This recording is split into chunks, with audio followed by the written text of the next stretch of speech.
Hello and welcome to the Boom Doom Show. I'm Peter Switzer, and as always, I'm joined by my colleague Paul Rickard. Hi, Paul. Hi, Peter. I think it is the Boom, Doom, and Zoom show, but we'll. So let's zoom out. You did, yep. Okay. A quick game is a good game, as they say in this business. Well, he actually warned me about talking too much. And I've just sort of cut back the name of the show. He's picked me up on it already. But the more important point, Paul, yesterday, the market was all scared there's going to be a technical sell-off, and now, tech stock sell-off, and now we're buying it again. What's going on? I think there's more of a sell-off in the US to come, Peter. It's my own view. I think it's been probably long overdue, but look, we shouldn't really get caught up too much. Or caught up too much in this, but I know doubt we will. Obviously, I think the issue now is whether I think there's going to be some value in the US tech companies, but the question is whether the rotation actually happens this time and people start to move Explain out. what you mean by rotation, because some of our viewers might not understand. I mean, the tech market has led the rally up. I mean, we've had a fantastic performance by all the big name techs, your Apples, your Microsofts, your Facebook. And so for good reason, because they've been the sectors they've been the companies that have done really well out of the lockdown and look like they're going to continue to do well out of the lockdown. Some of the mega trends that were in place beforehand have just been accelerated by the whole lockdown. So that's why they've done so well. But what we do find in the US, more so in the US than here, but we tend to follow, is these sectors don't keep on going up forever. And eventually people say tech's too expensive. And by the way, we've left the cyclicals behind or something else, and they start to get that rotation. And they take their profit and they look at beaten up stocks. And I know I made the point a couple weeks ago, Buffett started buying Bank of America. Now, he would be expecting that there would be a rotation out of tech into the quality companies that do well when the economy grows. So let's kick off because you did pontificate then, Paul. I did. It was pretty good pontification. Let's go to our first question. It's Michael Coe. Michael, your question is, what is your view on OGC Oceana Gold? Hard question. First up, Paul. Look, we might get that covered. I've just asked James Dunn to look at some of the gold stocks. The gold stocks. I mean, there are big five producers in, your Newcrest, St. Barbara, Regis, Evolution, and I'm just trying to think of the 50s, and they're the big five, and then you've got the rest. Northern Star, you mentioned? Northern Star's the other one, sorry. Number two or number three. Oceana Gold's in sort of the next tier. So James is going to have a look at some of the second tier gold miners next week. I don't know whether I've got a strong view on that company, Peter. So no, well, I'll tell you what, if you want to know, Michael, the analysts think it's got 37.9% upside. So it clearly is a speculative play in a sector that's doing okay. But I asked the question, Paul, if a vaccine does come pretty soon, will the gold stocks come off the boil? It'll come off the boil for a little while. I mean, I don't think it's a vaccine that's driving the gold market, but it will be enough to give it a setback. Yeah. Because it has some vaccine or the coronavirus built into it, but it's really fundamentally being driven by the printing of the money supply in the US burgeoning as the US budget deficit goes out of control. And people are loss of confidence in the US currency, low interest rates. That's really what's driving it. The vaccine will take it off the boil if there is a vaccine found. Yeah. Okay, fair enough. Question on two of the WAC stocks, Paul. WiseTech and Altium. Now, WiseTech, the analysts say 12.4%. Now, it's gone for a big run recently. It has gone for a big run. I still feel WiseTech has a lot of work to do in the consolidation of all the things it's bought. I think it was sitting there very nicely around about $19, $20. The short sellers got into it, sat there for a long time, reported okay, gone up and found a new level, back up to that sort of. If you look at that chart, it's quite instructive because you can see that sort of $28 to $30 level where it was back in the latter part of 2019, and then you just took it off the chart. The chart was good. That's just to my colleague. Yeah. That's it, yeah. And then it got the short sellers and a few people really started to question about whether it was just too much acquisition. Yeah, it was, Yeah. and there was too much. And it then came down to about the $20 level, sat there and it's gone for another splurge. So I sort of think maybe this is sort of might be another level to sort of where it stops. Consolidates. I think Altium is the other one. I mean, I probably prefer Altium. But 3% upside from the analyst, Paul. I just have trouble really understanding how strong the real revenue flows are there in Altium. That's my question. But I think the WACs ex Afterpay are sort of struggling a little bit. Yeah, well, Xero's pretty good. I mean, so with the exception of Xero. Yeah, but the interesting thing is that, Peter, it was a great time to buy in March 23. When it was just everyone's just running for the exits. It's probably a lot of it's rebounding, and it's going to need some new reason to go to the next level. And I think the opening up of the world will be the case, but that's probably going to be until at least June of next year. A couple of live questions, John. First one is Craig or Rob. Okay, Rob. Take it away, Rob. Sorry. Good morning. Good morning. How are you? Hello. Just a question regarding an ETF. Yep. You hear me? Yes, we can hear you. Yeah, what ETF, mate? Yeah, ETF hack, the cybersecurity one. Yeah. I know it pays quite a good distribution. How would they generate that? Do you know? You say it pays quite. I haven't checked the distribution. Yeah. I like the concept of what beta shares have done here, because it was a sector that's, there's a lot of investment going into cybersecurity. My only concern or caution on this is that it's just the way it actually, it's sort of like a subjective index, right? So they're picking companies. They've got a group of people who work out sort of it's a derived index. So it's as good as the index pickers are, if anything, right? But by the way, because they are existing companies, and cybersecurity companies have been around for a long time, it is possible that they're paying dividends. And that's the way the distribution's coming. It's as simple as that. I mean, the distribution is 91.4 cents. I'll have to check into that. Sorry. I mean, it is quite high. I would not buy it for the distribution, but it is quite attractive. Yeah. It has been going up. So, look, that's a question. You can always ring beta shares, and they're the people that put the fund together, and they should be able to tell you how the distribution's been generated. And I would say a lot of these companies have been around for 10 years or so, maybe longer, and it's quite possible that they are very profitable companies, particularly in the age of where their revenue will be going through the roof. Let's go to our next one from Craig. How are you, Craig? Yeah, g'day guys. I just wanted to get your thoughts on the continuing slide in the share price of Elmo. I don't know, I'm not too sure the reasoning why. And you see it as a buy around at $5.19 at the moment. Thanks. Yeah, well, as you know, I liked Elmo. I still do. I'm not jumping off it. I love the fact that the analysts still think it's got 72% upside, Craig.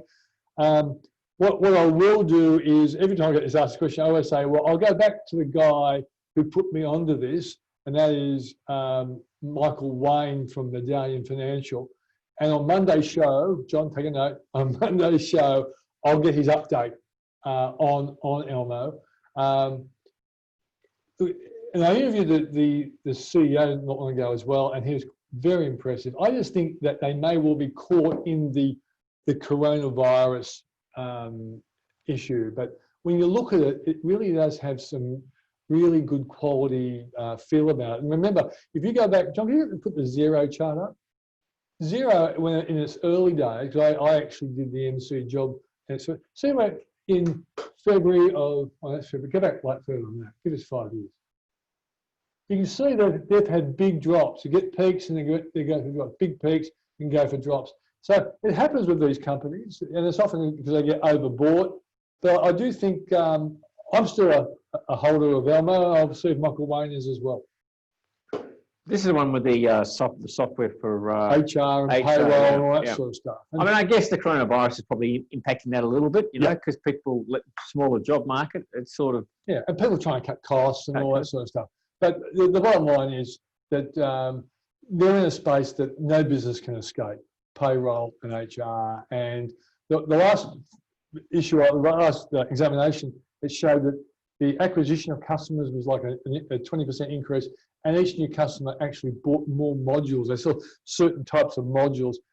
The last time I looked, was maybe a week or so ago, I was very happy with what I saw. Okay, but I'll get Michael Wayne to add to it, Craig. Okay, next question. Let's go to Gary Torrance. I appreciate your opinion on SVY and IGO. So SVY, sorry. What? SVY. SVY. I know it, but I just can't pick it straight away. I don't know it. I don't know. I have to take that one on notice. Yeah, I've come across Stably Minerals, so SVY. And Stably- IGO is independent. Is IGO independent? IGO Limited? Yeah, they're the nickel people, aren't they? IGO Limited there. Yeah. And the analysts, they haven't got a view on it. So it's small. It's obviously off the radar screen of the analysts. But it doesn't mean we can't find out for you, Gary. And we'll whip that into Monday's show as well. But there should be some coverage on IGO, aren't there? Or if they stopped covering that. Yeah, my one hasn't got it. We'll have to take that on notice, I think. Yep. Here's a company that definitely is covered. Heng wants to know, do we think there's more upside for Babcock? Yeah, I'd be a little hesitant on Babcock. I think there are still a couple of things.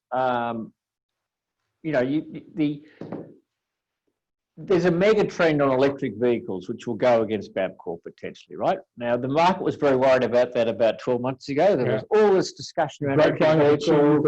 Everyone, analysts were talking about it. Now everyone stopped talking about it because, apart from really kept talking about it. Because people have seen that, that there's still an ongoing market for, secondhand parts of cars. The trade market's still big. Yep.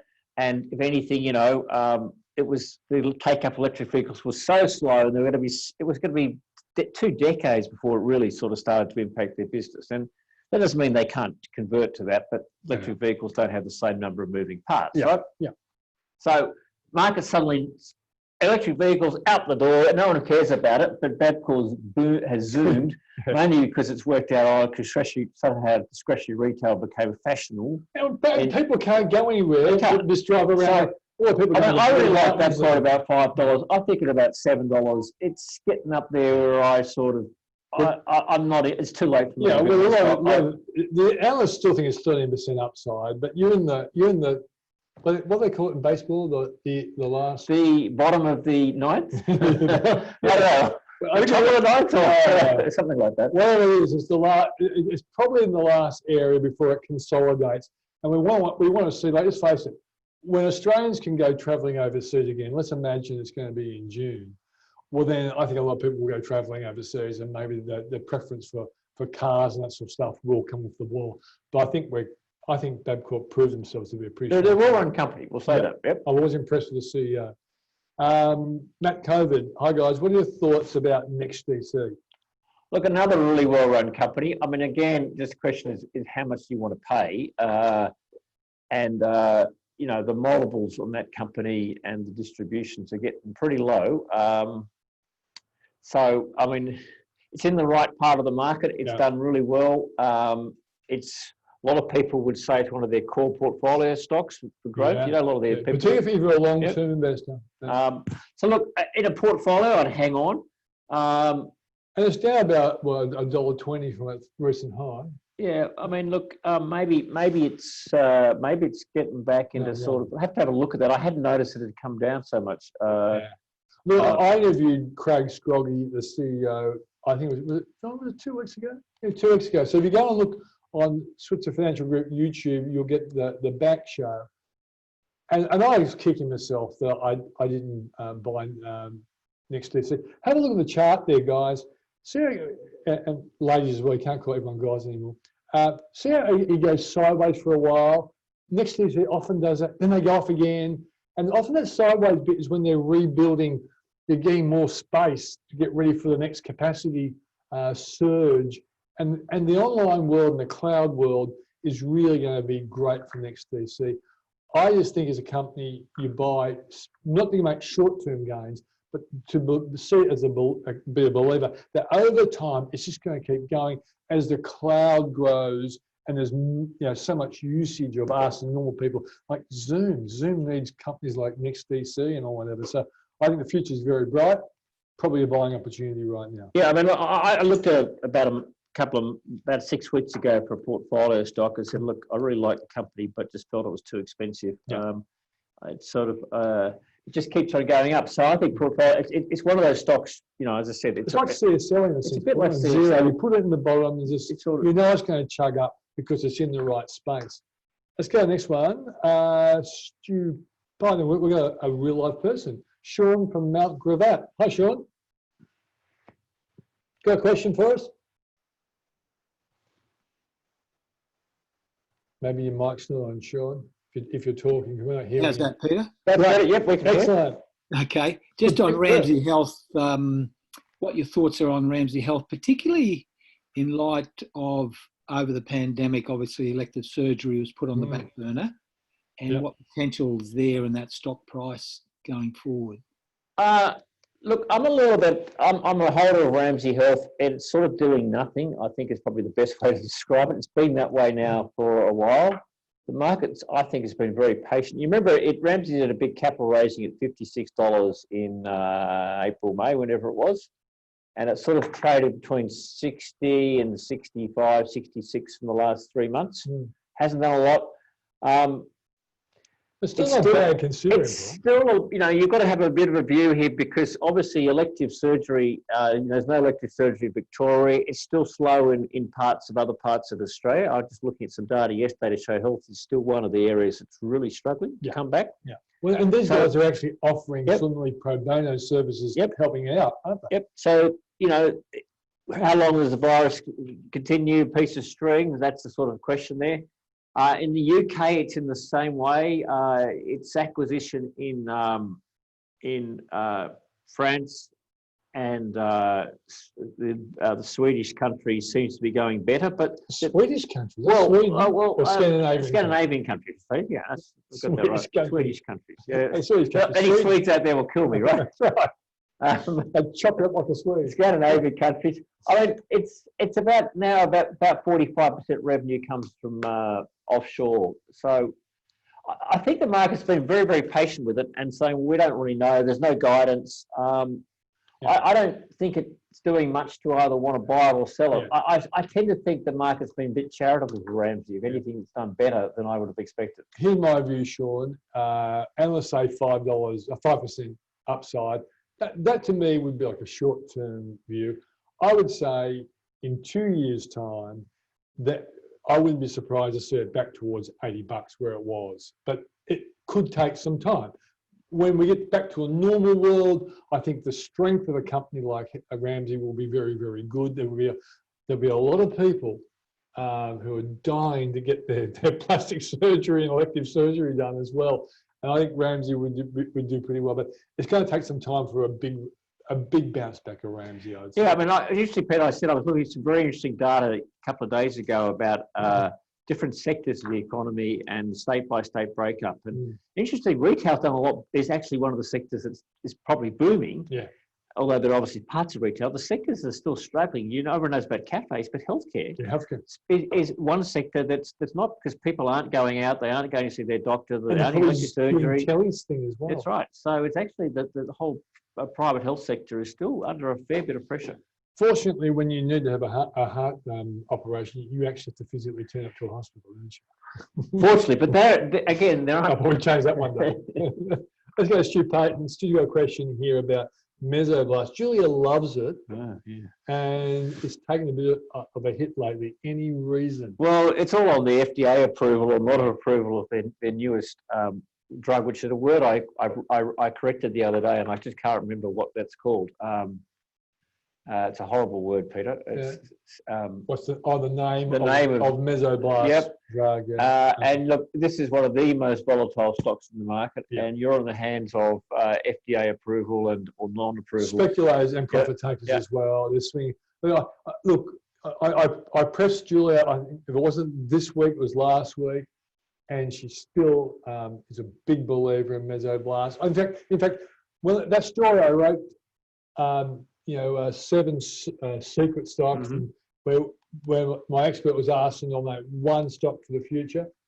Well, I'm sure Julia went mesoblast. Yep. So, and that was only a week or so ago. So that's certainly Julia's view. Is that the reason for it is just purely speculation. But I've got to say, if the FDA gives them a thumbs up, I think the speculation will go to the high side. But I can't bet on what the FDA might do. But I still think they're a very interesting company.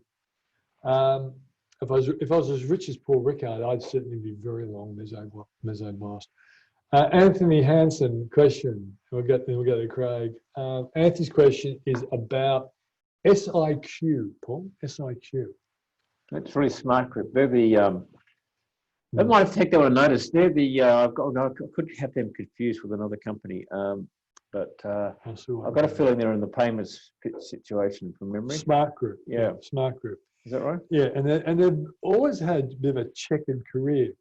Analysts think 22.4% upside, and let's have a look at them now. Yeah, as you can see, they're a company that has underwhelmed after being quite successful. How long ago was that? It was only at the end of last year, well, up around near $12.50. Hasn't really recovered from the crash, but analysts believe there's upside. I reckon, John, I wouldn't mind having a look at Smart Group on the TV show. That'd be a good one to ask our expert, because it's a company that I think a lot of people have been in. They're a bit horrified at the collapse, and the fact it hasn't had a rebound. Look, I'll have to check that out. They describe themselves as a specialist employee management services provider. So I think that's They've changed their function over time. Yeah. I think that's a group to look at. SIQ. I'll take that one on notice, I think. Okay. How about we get Craig? Craig, what's your next question, mate? Yeah, just on your thoughts on Woodside Petroleum. Do you see that as a buy at the moment at $18.44? Thanks. Yeah, my first impression is yep, as long as you're prepared to wait a year or two. I think I got in at about $17.90. Thought it was a genius when I got to 21. But it's come off a bit. But I think the outlook for energy is going to get better across 2021, Craig. Let me just see what the analysts are saying. Paul, what's your view on? Yeah, look, I'm a holder of Woodside. You're a much higher price, aren't you, than that? I'm in actually higher prices than you. Yep. Look, there's a couple of things going on. Obviously, we haven't just got the LNG price and some pressure there, but also because some of the big players in the Northwest Shelf are putting their different parts up to. There's some movement at the table as to who buys who out. Okay. And Woodside is the operator in all this, and you've got some of the likes, I think it's Chevron and a couple of others talking about whether they'll, sell out. And you've also got, some of the other projects have been put on hold. Pluto's not going ahead, and something else. So it's sort of. That's the negative side. The other side is that Buffett's betting on natural gas in the US, isn't he? Yeah, I mean, look, I think they're probably getting down to the level. The analysts haven't liked them. I don't know whether they've yet changed their 27.5% on the upside. So they've gone to the upside. I mean, I think fundamentally the quality of the assets they've got, they're in the long-term buy category. Are they? This is sort of, there's going to be value here for a long-term holder, but you might have to hold them for a few years. Yeah.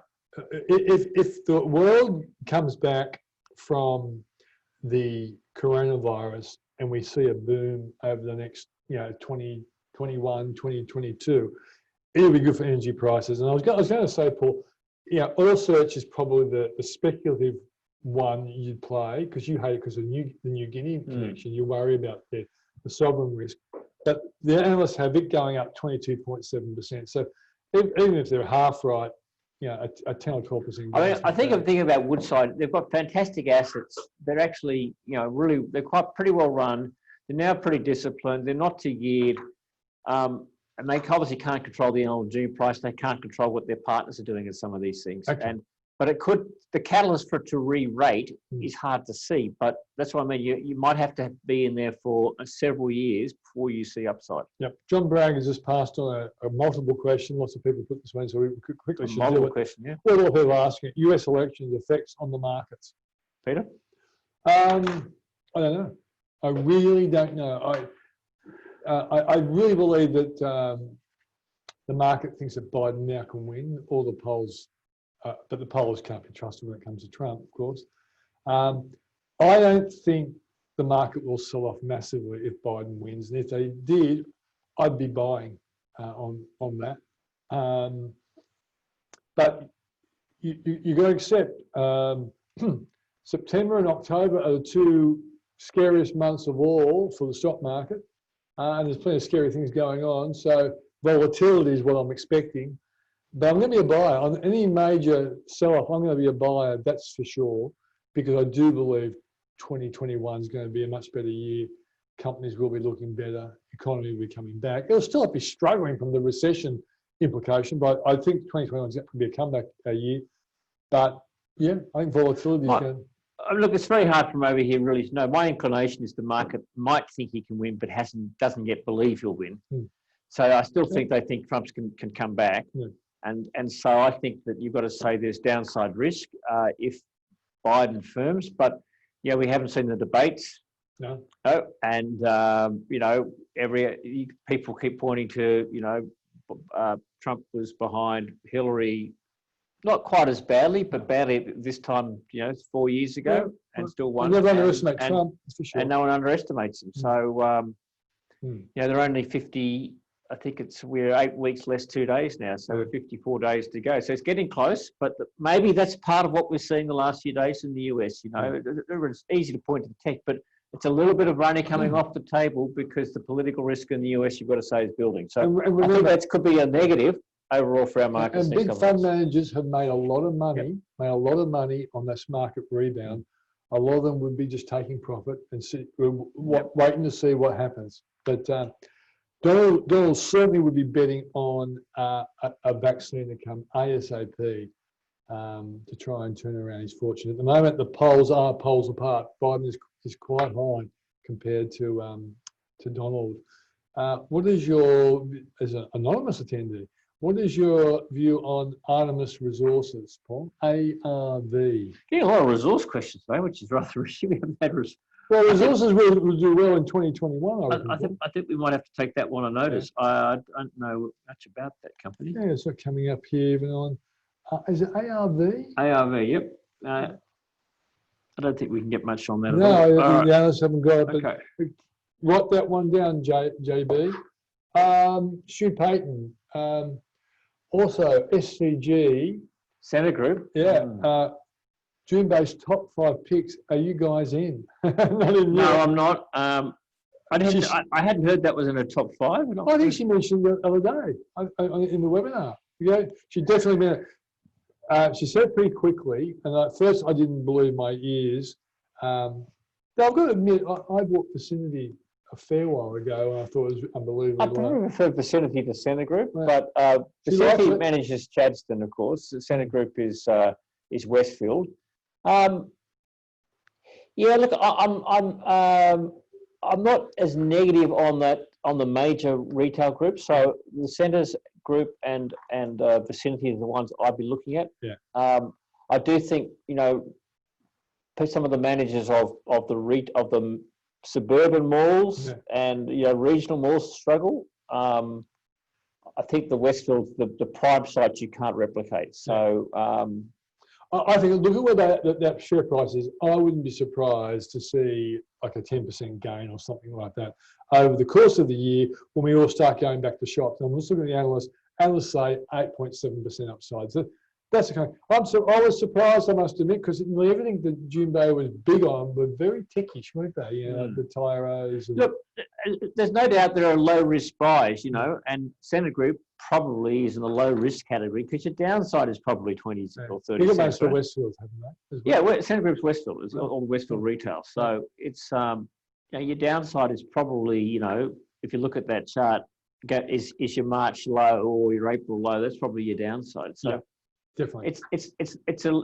It's a low risk buy. Quickly, Sharon, so are we still happy with Zeet? And in fact, that's a story I'm going to write for Monday, Sharon, about what's my current position on Zeet. Let me tell you this: I'm not losing any sleep, but there's a few challenges there. COVID, Matthew, COVID reasons for high distribution hack capital gains. Yeah, well, that could be as well. Yeah, I was actually going to suggest they might have had a lot of turned their stock over and had capital gains. It's not a lick pause, isn't it? No, but it's a distribution. If it does make it's a fund. So if it does make capital gains, it'll distribute the capital gain back. Yeah. So yep, that means that the active managers are probably doing okay. Yeah, good point. CBA is the good buy at 66. We'll make this the last one. Look, it's probably getting closer into buy territory. I mean, the banks are on love. It's like the problem the banks have is we just don't know. We don't know what the damage of all this stuff is going to be. Yeah. And look, I'm not a seller of banks at the moment. I